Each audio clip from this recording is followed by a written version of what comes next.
Tapos sinaabot na tayo ng baha. Kunti na lang papasok na sa bahay. Ayan.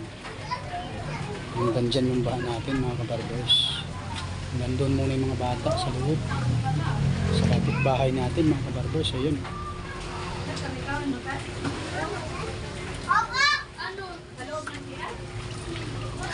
Ayan oh.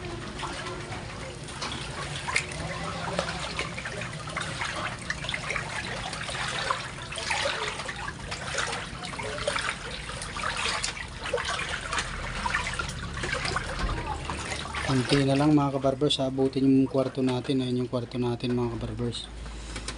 Yun o, sa kabila wala pa, hindi pa rin pumapasok na yan mga kabarbers. Naglilimas na naman tayo nito mga kabarbers.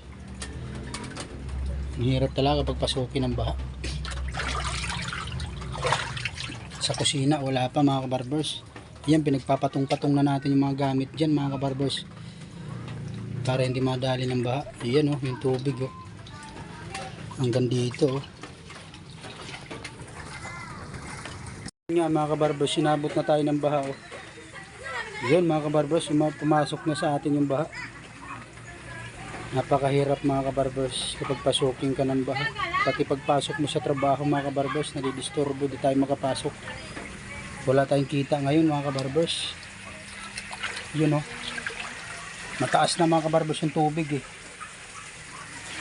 Bukong hanggang ano na, magbibinti na. Ayan oh.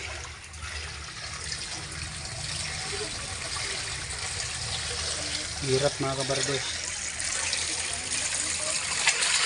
Nasa loob na yung tubig.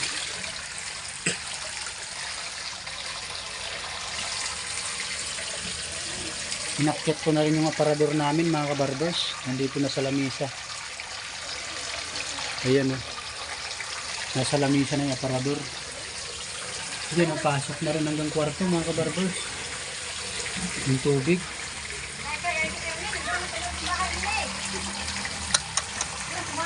Natin mga kabarbers. Dahil yung ilog kasi ito mga kabarbers. Yun eh. Napaka mamaya-maya siguro mga kabarbers. Tapos itong bahan na to. Ayan eh. Limas na naman ito mamaya mga kabarbers pagkatapos itong bahan na ito.